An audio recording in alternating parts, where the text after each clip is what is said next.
When life hands you your biggest L, it's time to ascend. There's no time for feeling sorry for yourself. You're the chosen one. Get rid of any distractions. Limit social media. It's time to meet your highest self. Close your eyes and think. What is it that you want in life? What's stopping you from getting it? What's your first move? If you're watching this video, you've already begun the process. Now it's time to create the path to the ultimate version of yourself. In August, I was lost. I just finished college, completing the first step in my path to reaching my ultimate self. In finishing that step, I acted as if the job was completed, as if I already reached my destination. I was foolish. I put off the goals I set for myself to improve my life. I knew I had to do something about it, but whenever I would try, I would just give into quick dopamine. Then something clicked. I thought, how much time am I gonna waste sitting around when my goals still have unchecked boxes? Ask yourselves this, when is enough enough? Why are we wasting time? The clock continues to move, so why don't we move with it? So here's a game plan. You have to vanish. You have to vanish and spend a couple months in isolation. Now I don't mean ignore phone calls, lock your door, and never see the sun again. But you have to be distant. There comes a point in every great man's life that they disappear. No one knows what they're doing because they're working, making moves in the shadows. This allows you to be totally focused on completing your goal. As a warning, this isn't easy. You have to be fully committed, as this part can make or break you. Most people fail to reach their highest self because they cannot complete this first step. They can't handle being alone, so they distract themselves with cheap dopamine. They go on social media or they start playing video games just so they don't have to deal with the silence. We are not the same. This phase where we develop the blueprints of what we want and how we plan to get it. We create a single mind focus and begin our attack. Next, improve yourself. During these couple of months, you learn more about yourself and what you need to work on. It is at this time where we shift the focus on areas that need work, both physically and mentally. Start with small goals. Make these goals so easy it'll be nearly impossible to miss. This will build repetition, confidence, and a strong routine. As you grow, turn these goals into bigger goals. Keep at this until you reach resistance. Once you hit this point, it is now when you decide if you need to stay here or send to the next level. Personally, I wake up at 7, grab a quick snack, and do cardio immediately. This allows for the blood to flow and I'm fully awake, ready to attack all my goals that day. Too many people start the day slow, and this leads for the rest of the day being unproductive. If their day is unproductive, then their week's unproductive, then their month, then their year. I see people trying to fix that by following other people's routines. They wake up at 5 a.m., take cold showers, or drink a certain amount of coffee. I say, don't do that. Use the routines as a guide to shape your own. I used to be guilty of searching and following exactly what Google gave me. I took cold showers. I got up at 5, and I did this for months, but it was actually hurting my results. I live in Minnesota, the third coldest state in the US.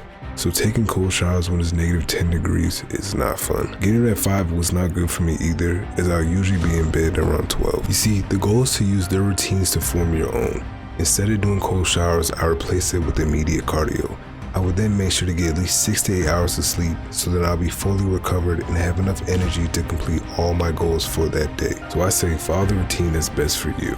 If you have trouble falling asleep at 9 p.m., you shouldn't be waking up at 5 a.m. If you live in a warmer state, I do agree with cold showers.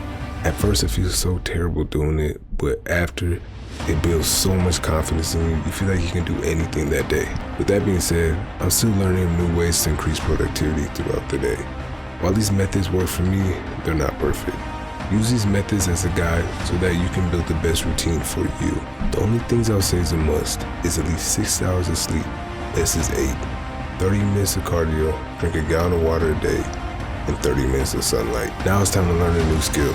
In order to make this your greatest comeback, you need to choose a skill that will give you money, unlock financial freedom, and it interests you. This part can be hard, as it's similar to when someone asks you, what do you want to eat? There's so many options, but I advise you to choose an option that revolves around your past. What type of content do you consume the most?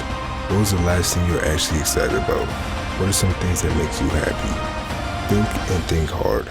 Once you find the answer, go and do it. You will only know the right choice by actually doing it. Focus on that skill until you have a good enough understanding of it. You can try to master that skill, But I would say be to the point where you're comfortable enough that you can add other skill sets around you so that no one could ever replace you. Right now I'm learning how to speak Spanish como está, learn how to do YouTube and dropship. As the saying goes, jack of all trades, master of none. You don't have to be good at everything, you just have to be great at one. I started to learn Spanish and got to the point where I was comfortable enough to add another skill set, which is YouTube. I've not mastered the language yet as I'm not fluent, but I've changed every device I have to Spanish, so I'm constantly learning the language while also learning how to edit and make videos. I set a small goal of actively learning a new sentence every day, but now Spanish is a sub-skill that I'm learning while YouTube is the main skill that I'm learning. So find a skill you want to learn, actively practice it, and get to the point where you can add other skills so you can diversify your life portfolio. Remember, you don't have to be good at everything. All it takes is for one skill to change your life forever. Lastly, to make the greatest comeback, you have to think like your highest self. You have to go through life as a chosen one. I don't mean acting like you're better than anybody, but instead have the confidence of your ultimate self. If people ask you, what do you do? Don't say I'm trying to be a YouTuber. Say you're a YouTuber. I don't care how many subscribers you have. Don't say I'm trying to be an artist or I'm trying to be an actor.